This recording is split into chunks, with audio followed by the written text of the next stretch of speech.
Olá, pessoal! Sejam todos bem-vindos a mais uma aula. Bom, na aula passada, falamos sobre as fórmulas que iremos estudar no capítulo de movimento circular uniforme. Diante disso, na aula de hoje, iremos fazer a aplicação dessas fórmulas. Então, vamos para a nossa primeira questão. A questão nos diz o seguinte: um ponto em movimento circular uniforme descreve uma volta por segundo em uma circunferência de 8 centímetros de raio. Determine, então, sua velocidade angular, respectivamente.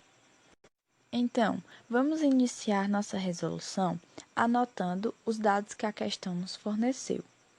Temos que o ΔΦ é igual a 360 ou 2π, pois se o ponto realiza uma volta completa, essa volta ela vai ser equivalente a 360 graus ou 2π radiano, né? Logo depois, temos também que o tempo é igual a 1 e o raio da circunferência é igual a 8 centímetros, né? Isso tudo nós temos na questão. Agora, nós vamos, então, determinar a velocidade angular, que é o que a questão nos pede. E como a gente viu na aula passada, a fórmula da velocidade angular é a seguinte: ômega é igual a ΔΦ sobre ΔT. Então, agora a gente tem as fórmulas, a gente tem os valores, então a gente só vai substituir esses valores nessa fórmula. Então, ômega é igual a 2π dividido por 1. Então, temos que ômega é igual a 2π. Nessa parte, iremos repetir o 2, né?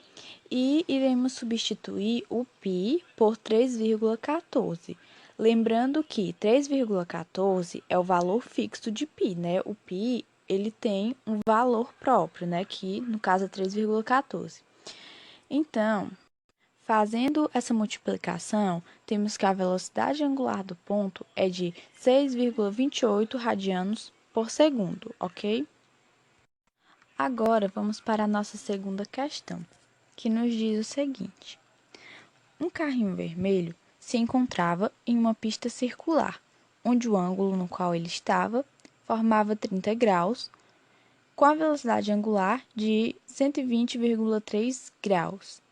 O carrinho se locomoveu durante um período de 2 segundos. Determine o espaço angular final do carrinho.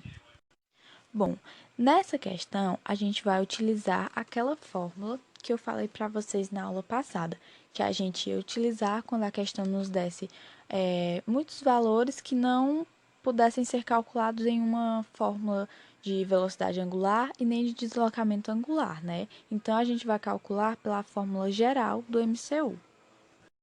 Mas, né, primeiramente, vamos começar anotando aqui os dados que a questão nos forneceu. Temos que o φi, né, que é o espaço angular inicial, é igual a 30 graus. E a velocidade angular é igual a 120,3 graus. E o tempo é igual a 2. Então, a gente tem todos esses dados e a gente vai substituir na seguinte fórmula. Nessa fórmula, temos o φf, né, que é o deslocamento angular final, que é o que a gente quer descobrir, é igual ao deslocamento angular inicial mais a velocidade angular vezes o tempo. Substituindo os valores, temos que o espaço angular final é igual a 30 graus, né, mais 120,3 graus vezes 2.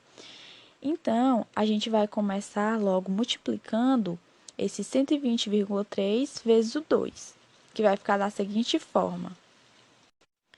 Então, fazendo, né, 30 graus mais 240,6 graus, temos que o espaço angular final do carrinho é de 270,6 graus, ok?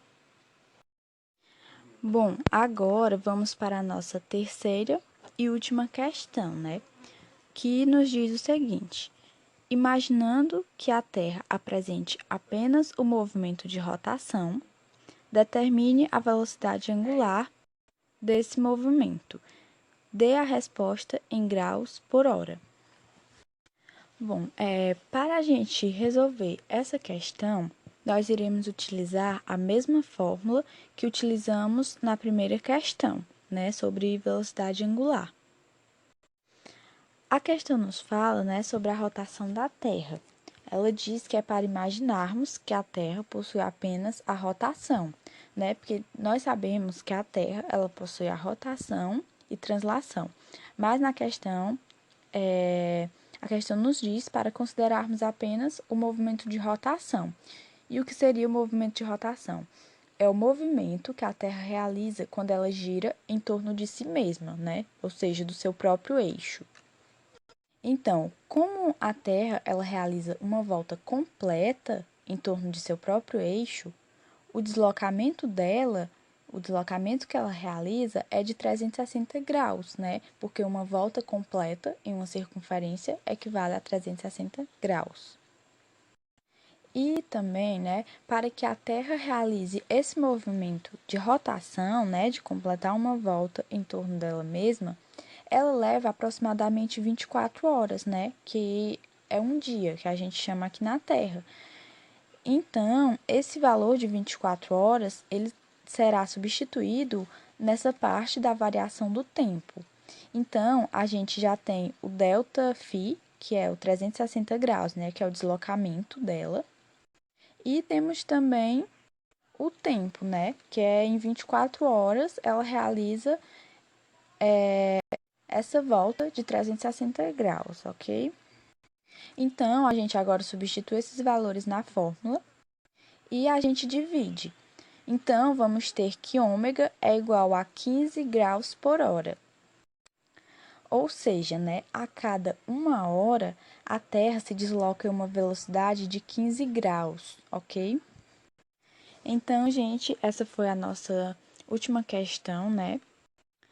Essa foi nossa aula de hoje. Eu espero que vocês tenham gostado. Espero que vocês tenham compreendido mais sobre como aplicar as fórmulas, em qual questão vocês vão utilizar a fórmula correta, né? E muito obrigada a atenção de todos e até a nossa próxima aula.